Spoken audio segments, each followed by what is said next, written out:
Once நீங்கள் தனில் login பண்ணிட்டீங்கன்னா டேரெக்டாக ப்ரொஃபைல்னு ஒரு ஆப்ஷன் இருக்கும். ஸோ அந்த ப்ரொஃபைலில் போனீங்கன்னா உங்களோட கிளைண்ட் ஐடி என்னன்னு தெரியும், ப்ளஸ் உங்களோட API access. So client ID நோட் பண்ணி வச்சுக்கோங்க.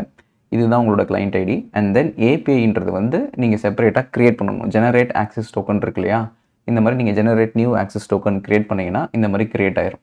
ஸோ இது க்ரியேட் பண்ணுறதுக்கு முன்னாடி இந்த ட்ரேடிங் ஏபிஐ அப்படின்றது வந்து டிஃபால்ட்டாக எல்லாருக்கும் எனேபிள் ஆகிருக்கும். அது ஃப்ரீ ஆஃப் காஸ்ட். இன்னொன்று டேட்டா ஏபிஐ. இது வந்து ஒரு மாதத்துக்கு நீங்கள் ₹500 பே பண்ணால் தான் இந்த டேட்டா ஏபிஐ ஆக்சஸ் எனேபிள் ஆகும். ஸோ நான் ஆல்ரெடி சப்ஸ்கிரைப் பண்ணியிருக்கிறதுனால எனக்கு மார்ச் 5 வரைக்கும் ஆக்சஸ் இருக்குது. ஸோ நீங்கள் சப்ஸ்கிரைப் பண்ணலன்னா இங்கே சப்ஸ்கிரைப்னு ஒரு பட்டன் இருக்கும். அதை கிளிக் பண்ணிட்டீங்கன்னா உங்களோட அக்கௌண்ட்லேருந்து ஆட்டோமேட்டிக்காக அந்த ₹500 எடுத்துருவாங்க. So that historical data API plus current trading API ரெண்டும் எனேபிள் ஆயிரும். இந்த ரெண்டும் எனேபிள் ஆனதுக்கப்புறமா தான் நீங்கள் இந்த ஆக்சஸ் டோக்கனை ஜென்ரேட் பண்ணணும். இங்கே ஜெனரேட் டோக்கன் ஒன்று இருக்கும். நீங்கள் கிளிக் பண்ணிங்கன்னா இந்த மாதிரி ஒரு ஆக்சஸ் டோக்கன் ஜென்ரேட் ஆயிரும். நீங்கள் இதை காப்பி பண்ணணும். ஸோ இதுவும் ப்ளஸ் இந்த கிளைண்ட் கோட் இருக்கு இல்லையா, இது ரெண்டுத்தையும் நீங்கள் காப்பி பண்ணி அந்த போர்ட்டலில் போட்டால் தான் எக்ஸிக்யூட் ஆகும்.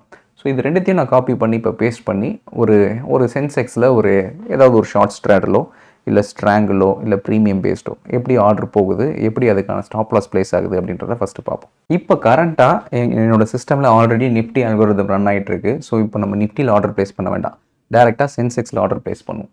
ஸோ நான் அந்த கிளைண்ட் கோட் அண்ட் தென் அந்த கிளைண்ட் ஐடி இப்போ நான் ரெண்டுத்தையும் நான் காப்பி பேஸ்ட் பண்ணிவிட்டேன். இந்த இடத்துல பண்ணிவிட்டு ஃபஸ்ட் எடுத்தவொடனே நம்ம டேட்டாவை அப்டேட் பண்ணணும். ஸோ நான் அப்டேட் டேட்டா அப்படின்னு கொடுத்தவொடனே இது ஆட்டோமேட்டிக்காக நெசசரி டேட்டாவை அதை டவுன்லோட் பண்ணிடும். ஸோ டவுன்லோடிங் மாஸ்டர்ஸ் டேட்டான்னு வந்திருக்கு இல்லையா. ஸோ ஒன்ஸ் அந்த மாஸ்டர் டேட்டா டவுன்லோட் ஆகி முடிச்சதுக்கப்புறமா we will be executing the trades.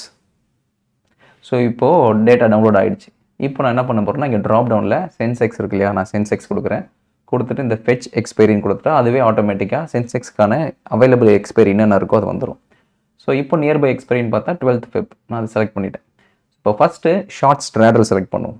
So அதில் நீங்கள் எதர் எக்ஸிக்யூட் நவுன்னு கொடுத்தீங்கன்னா இமீடியட்டாக எக்ஸிக்யூட் ஆயிரும். எக்ஸிக்யூட் லேட்டர்னு கொடுத்தீங்கன்னா வாட் எவர் டைம் நீங்கள் ஸ்கெடியூல் பண்ணுறீங்களோ அதுக்கு எக்ஸிக்யூட் ஆகும். ஃபஸ்ட் நான் எக்ஸிக்யூட் நவுன் கொடுக்குறேன்.